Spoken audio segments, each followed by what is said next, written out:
Reflexão bíblica. Evangelho de Mateus. Capítulo 21. Mateus 21. A entrada de Jesus a Jerusalém. Em Mateus 21, veremos que é abordado a entrada de Jesus em Jerusalém, que marca o início da semana da sua crucificação. Além disso, aqui se inicia a contagem regressiva da maior demonstração de amor dada à humanidade, que foi a morte de Cristo para que pudéssemos ser salvos. Portanto, é o momento em que o Filho de Deus se fez homem, viveu entre nós, conheceu nossas dores e se entregou como sacrifício de expiação perfeito pelos nossos pecados. Contexto histórico. De acordo com o contexto, por meio da entrada de Jesus, se declarou intencionalmente sua identidade messiânica a Israel. Ademais, a descida do Monte das Oliveiras em Jerusalém evoca imagens da profecia de Zacarias sobre a batalha divina em que Jesus tem os pés sobre esse monte, em defesa de Israel. Entretanto, mais adiante, outra profecia cumprida em Jesus, ele monta um jumento, cumprindo a profecia de Zacarias referente ao rei messiânico, o qual viria libertar seu povo. Acompanhe a seguir o estudo completo de Mateus 21. Versículos 1 ao 16. E, quando se aproximaram de Jerusalém, e chegaram a Betfagé, ao Monte das Oliveiras, enviou, então, Jesus 2 discípulos, dizendo-lhes: Ide à aldeia que está defronte de vós, e logo encontrareis uma jumenta presa, e um jumentinho com ela, desprendei-a, e trazei-mos.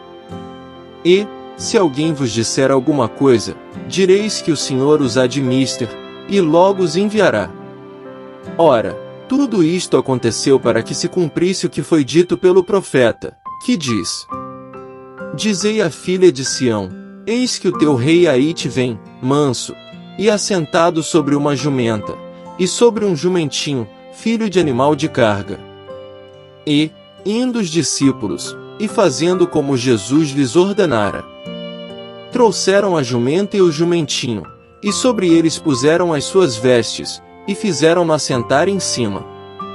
E muitíssima gente estendia as suas vestes pelo caminho, e outros cortavam ramos de árvores, e os espalhavam pelo caminho.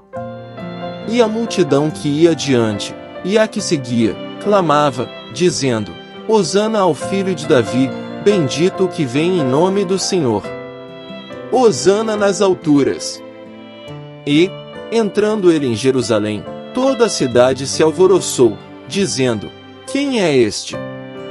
E a multidão dizia: Este é Jesus, o profeta de Nazaré da Galileia. E entrou Jesus no templo de Deus, expulsou todos os que vendiam e compravam no templo, e derribou as mesas dos cambistas e as cadeiras dos que vendiam pombas. E disse-lhes: Está escrito: A minha casa será chamada casa de oração, mas vós a tendes convertido em covil de ladrões.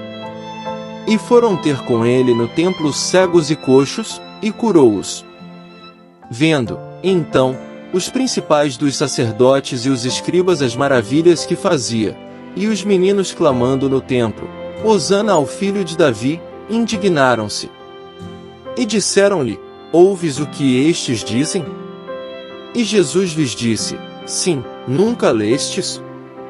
Pela boca dos meninos e das criancinhas de peito tiraste o perfeito louvor? Versículo 1.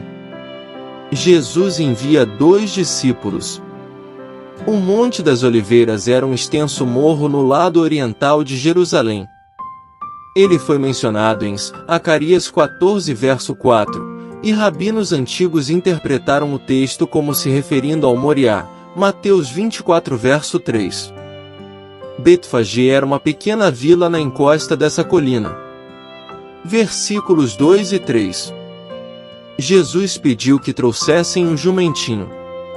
Jesus pode ter feito arranjos prévios para usar os animais aqui mencionados, entretanto, visto que Mateus se refere muitas vezes ao conhecimento sobrenatural de Jesus, Mateus 17 verso 27, é possível que aqui também ele tenha usado o conhecimento sobrenatural, e, nesse caso, Jesus requisitou os animais em uma demonstração de autoridade messiânica. Versículos 4 e 5. O cumprimento da palavra. A fórmula que Mateus usou para introduzir a citação do Antigo Testamento afirma que Deus falou pelos profetas do Antigo Testamento. A citação é uma combinação de uma linha de Zacarias 9 verso 9. O primeiro texto faz referência à vinda do Senhor, enquanto o segundo se refere à aproximação do Rei Divino. Ambos os textos implicam a divindade e o mesclado de Jesus.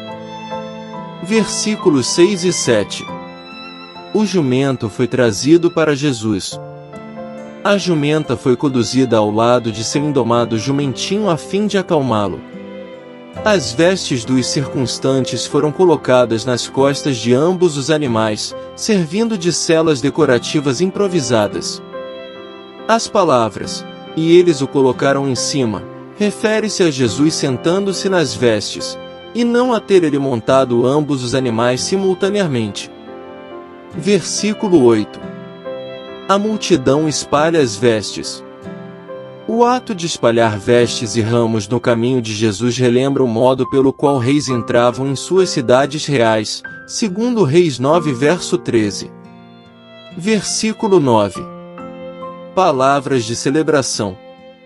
Estas palavras de celebração ecoam Salmo 118 versos 25 e 26. O povo pleiteava a salvação da parte de Deus e bendizia ao Eterno por enviar o libertador que veio em nome do Senhor.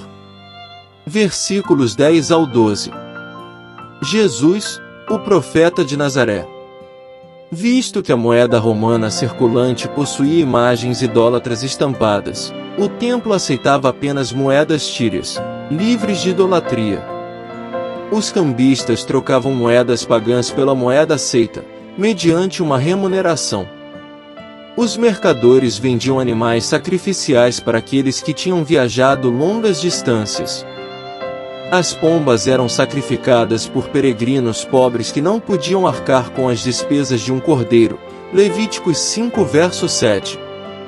Embora os mercadores e os cambistas normalmente realizassem os seus serviços do lado de fora dos limites do templo, ocasionalmente eles armavam as suas mesas no pátio dos gentios. Versículo 13. A casa de oração. A citação feita por Jesus é de Isaías 56 verso 7 e Jeremias 7 verso 11. O tumulto no pátio deixou o templo inadequado como casa de oração. Zacarias, Mateus 6 versos 12 e 13, predisse que o Messias haveria de purificar o templo. Ver também Zacarias 14 verso 21. Versículo 14. Os cegos e coxos. A evidência sugere que os judeus do primeiro século ampliaram as exigências de Levíticos 21 versos 16 ao 20 a fim de excluir pessoas deficientes de adentrarem no templo, segundo Samuel 5 verso 8. Ao curar os cegos e os coxos, Jesus se identificou como o Messias, Isaías 35 versos 5 e 6. Ao fazer assim, ele demonstrou que os deficientes eram bem-vindos por um Deus grandioso. Versículos 15 e 16. O Messias. Tanto as maravilhas feitas por Jesus quanto as palavras faladas pelas crianças identificavam-no como o filho de Davi e Messias. Ver notas no verso 14 e Mateus 1 verso 1. Jesus argumentou a partir de Salmo 8 verso 2 que as celebrações das crianças eram apropriadas e divinamente inspiradas. Afinal de contas, pela boca dos pequeninos e dos bebês de peito Deus suscitará o verdadeiro louvor. Versículos 17 ao 32. E, deixando-os, saiu da cidade para Betânia, e ali passou a noite. E, de manhã, voltando para a cidade, teve fome. E, avistando uma figueira perto do caminho, dirigiu-se a ela, e não achou nela senão folhas. E disse-lhe: Nunca mais nasça fruto de ti. E a figueira secou imediatamente. E os discípulos, vendo isto, maravilharam-se, dizendo: como secou imediatamente a figueira?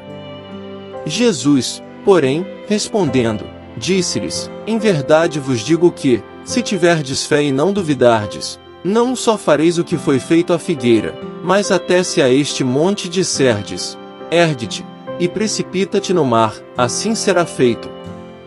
E, tudo o que pedirdes em oração, crendo, o recebereis.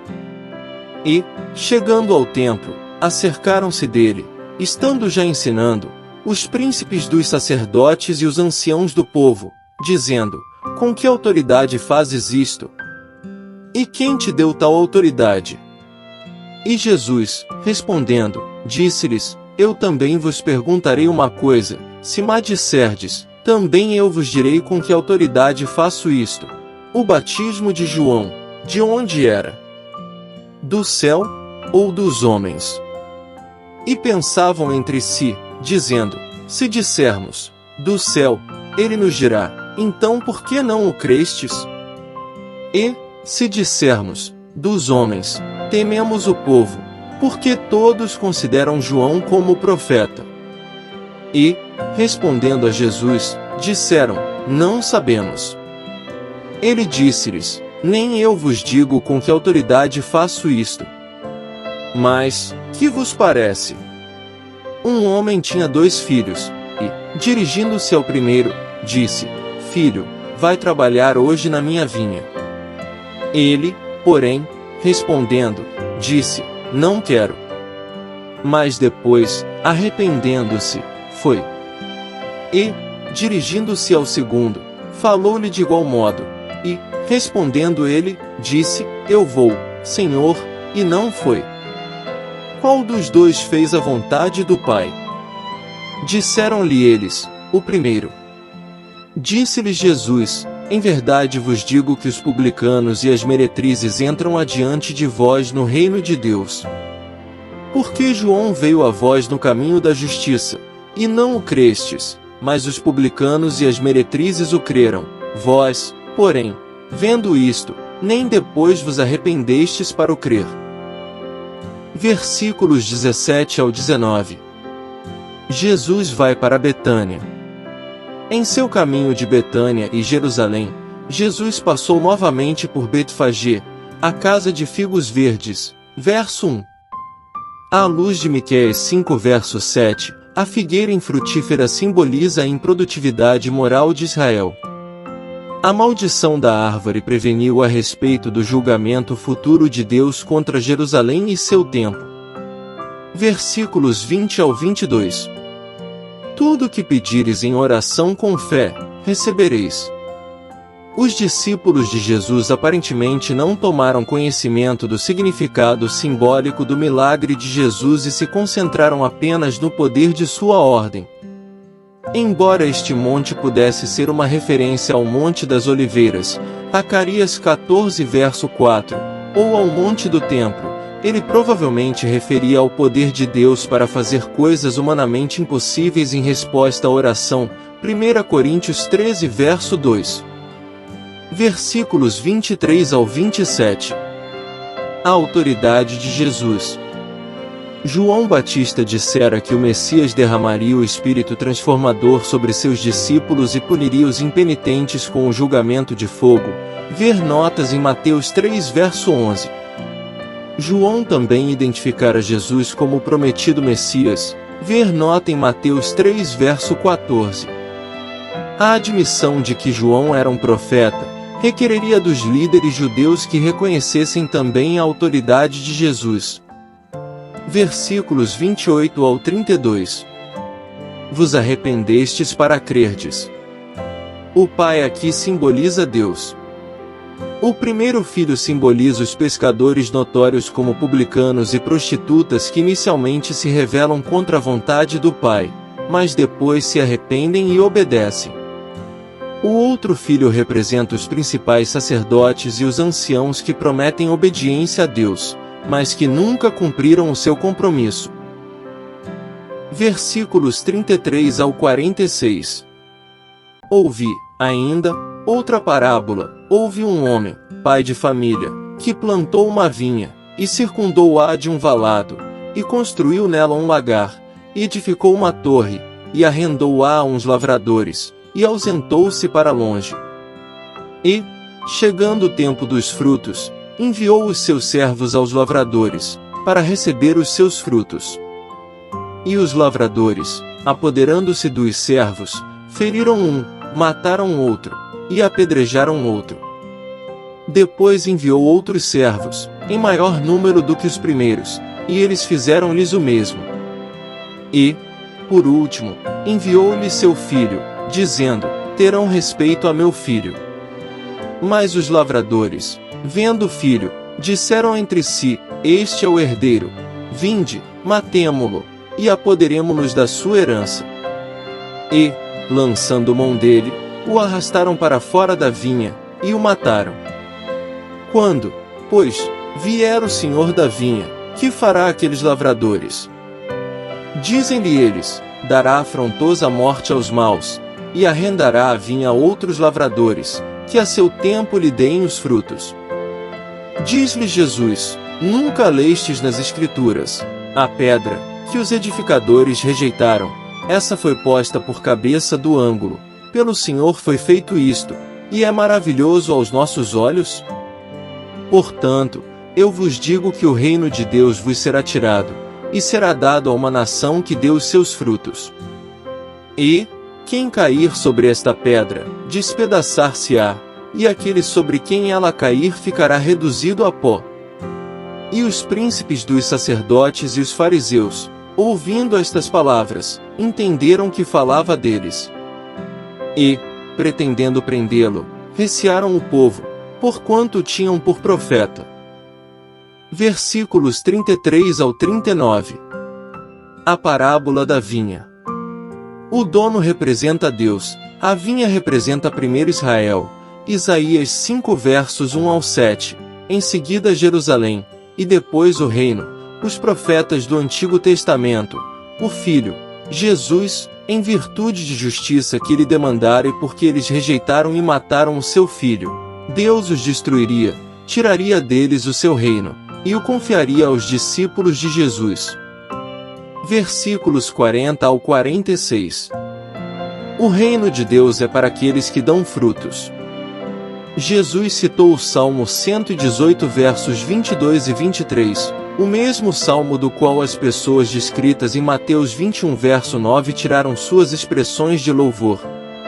A imagem de uma pedra que foi rejeitada como inútil pelos construtores, porém mais tarde foi usada como a cabeça do ângulo, a parte mais importante da estrutura, prefigurava o fato de que embora Jesus fosse rejeitado pelos líderes judeus, ele seria vindicado por Deus e se tornaria o ponto focal do reino de Deus. O versículo 43 interpreta e aplica a parábola do dono da vinha. Deus tiraria o seu reino dos líderes e o confiaria aos discípulos de Jesus. O versículo 44 faz alusão a Isaías 8 versos 14 e 15 e Daniel 2 verso 34. Em Isaías, a pedra é Yahvé, sobre quem o povo de Israel tropeça, cai, e é quebrado. Ao identificar-se como a pedra, Jesus explicitou distintamente a sua divindade. Em Daniel, a pedra simbolizava um reino poderoso que destruiu todos os outros e duraria para sempre.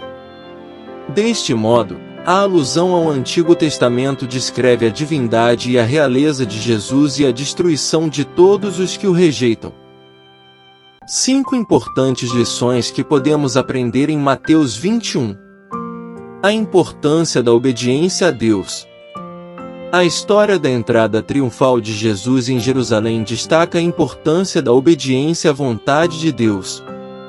Jesus cumpriu as profecias do Antigo Testamento ao entrar montado em um jumento, mostrando que ele é o Messias prometido. Reconhecimento e rejeição de Jesus.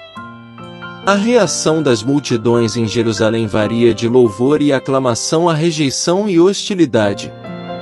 Isso nos lembra que a mensagem de Jesus é recebida de maneiras diferentes pelas pessoas e que algumas podem resistir a ele, mesmo diante de evidências claras de sua autoridade. Aparência versus realidade espiritual. A maldição da figueira estéril e a limpeza do templo revelam a necessidade de uma fé genuína e frutífera, não apenas aparências externas. Jesus ensina que o verdadeiro discipulado vai além de práticas religiosas externas e exige um coração transformado. A autoridade de Jesus sobre as tradições religiosas.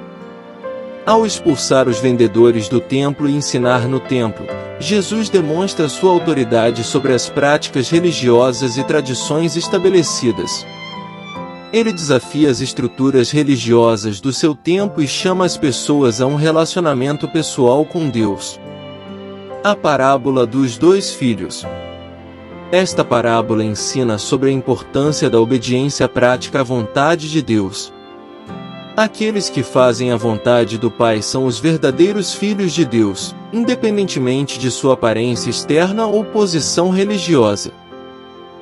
Conclusão.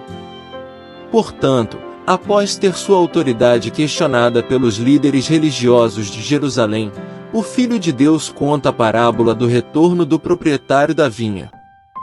Porém, sua intenção era mostrar que Israel é a vinha, os servos maltratados foram os profetas e ele era o próprio Filho. Por fim, Jesus demonstra que a aparência não tem espaço na nova dispensação da graça de Deus, mas sim frutos e corações dignos de arrependimento.